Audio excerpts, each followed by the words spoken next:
안녕하십니까. 세상 읽어주는 남자 이상훈입니다. 오늘은 트럼프에 대처하는 법이란 주제로 한 말씀 드리겠습니다. 현재 보조금과 지분을 맞교환하는 형태의 트럼프 행정부의 검토 소식이 반도체 시장을 들쑤시고 있는데요. 트럼프의 미국 체제는 트리플 크라운을 달성한 상태입니다. 백악관과 상하원을 모두 장악한 상태죠. 그래서 간세 폭탄 전쟁이 더 위력이 센 것입니다. 그러나 곰곰이 따지고 보면 트럼프의 가장 큰 적은 중국이 아니라 시간입니다. 4년간 공화당과 민주당, 공화당으로 정권이 바뀌면서 그 대중 전략도 왔다 갔다 하는 경우가 많았는데요. 특히 경제적으로 보면 트럼프 대통령은 IRA, 칩스법도 모두 뒤엎었습니다.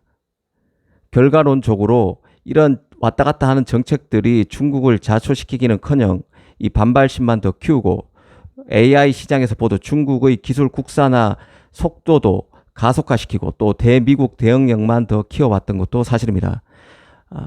더 노골적으로 얘기하면 위대하지 않은 성품과 역량을 가진 대통령이 위대한 조국을 4년 만에 만들기 위해서 무리수를 두는 경우가 많습니다. 지금 TSMC와 삼성에 대한 지분 취득 요구도 그런 전형적인 사례라고 볼 수 있을 것입니다. TSMC 대만만 해도 지금 국내 상황이 시끄러운데요. 트럼프의 지분 취득 요구 때문에 물론 공식적으로 확인되진 않았지만 트럼프의 속내가 드러난 보도라고 봅니다. TSMC는 회사의 자율성과 관련해서 어려운 위치에 놓이게 됐다고 보는 게 맞을 것입니다.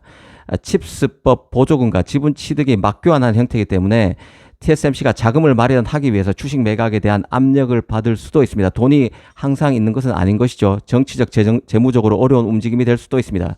TSMC는 아시다시피 조국을 지키는 성스러운 산으로 불리는 기업입니다. 미국에 생산 공장을 설립하고 있고 투자를 확대하면서 대만 내에서 TSMC의 탈대만 움직임에 대한 두려움, 여론까지 형성된 바 있습니다. 그래서 N-1이라는 알듯 말듯한 정책까지 내놨던 것이죠. 미국에서 N-노드를 만든다면 대만에서는 N-1 더 진화된 노드를 만들어서 미국이 대만을 버리는 일이 없도록 만들겠다는 게 N-1의 원칙입니다. 이런 것도 다 무용화될 가능성이 커지고 있는 것이죠. 다만 TSMC는 최대 주주가 정부입니다. 그래서 트럼프 미국 정부가 TSMC의 지분을 사는 상태가 진행되더라도 이 미국 정부가 TSMC 주주가 되면 반드시 경제부 투자심의위원회의 심의를 거쳐야 합니다. 많은 논란이 있을 수밖에 없습니다. 삼성의 경우도 곰곰이 따져볼 만한 이슈인데요. 삼성에 대한 지분 취득 요구도 있을 수 있습니다. 다만 그 예봉을 피하기 위해서 삼성도 여러 가지 옵션을 내놓을 수 있다고 보는데요. 지금 외신에서는 소식통이라는 알듯말듯한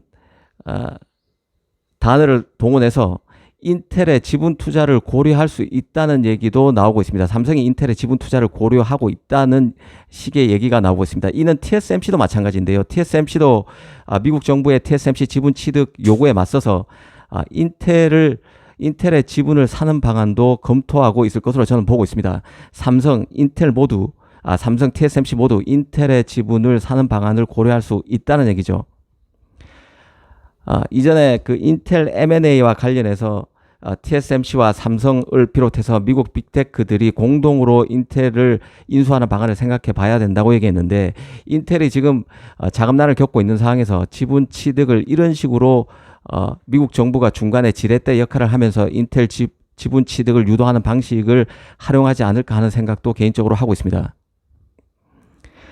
삼성이 인텔 지분 취득만 검토하고 있는 게 아니라 미국 패키징 회사인 엠코와도 파트너십을 맺을 수 있다는 얘기도 나오고 있는데요. 반도체 패키징은 칩이 극한의 작동 조건을 견뎌야 하기 때문에 앞으로 AI 시대의 핵심 분야가 바로 패키징입니다. 삼성이 패키징 분야에서 조금 더 기술 역량을 축적하기 위해서 미국의 패키징 회사를 사들이는 방안도 인수하는 방안, 인수까지는 아니더라도 지분을 취득하는 방안도 곰곰이 검토하고 있을 것으로 봅니다.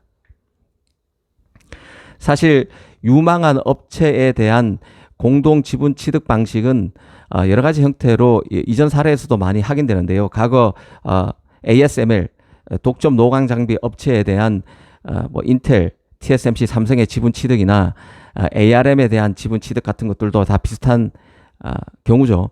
유망한 반도체 회사에 대한 지분 취득은 이전에도 많이 찾아볼 수 있는 형태입니다. 어찌됐든 삼성이나 TSMC나 트럼프 행정부의 과도한 요구 때문에 고민을 하고 있는 것은 공통점이라고 볼 수 있겠습니다.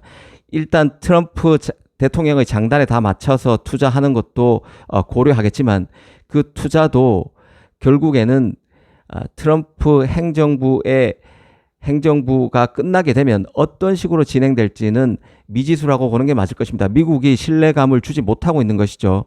지금 반도체와 배터리 투자 같은 경우도 지금 황당한 일을 당하고 있습니다. 미국이 신뢰를 잃는 것이 가장 큰 문제가 될 것인데요. 그래서 TSMC 같은 경우도 2030년까지 1,000억 달러를 투자한다는 얘기를 한 적이 있는데요. 다르게 보면 뜬구름 잡는 임기응변적 대책이라고도 볼 수 있습니다. 2030년이면 트럼프의 임기가 끝납니다. 티포테 전략이 난무할 수밖에 없는 상태인데요. 신뢰를 잃고 있는 미국의 대경제정책, 관세를 동원한 과도한 요구 등이 동맹국들도 지키기 힘든 뜬구름 잡는 식의 정책을 남발하는, 투자 전략을 남발하는 그런 악순환으로 연결되고 있다는 게 개인적인 생각입니다. 감사합니다.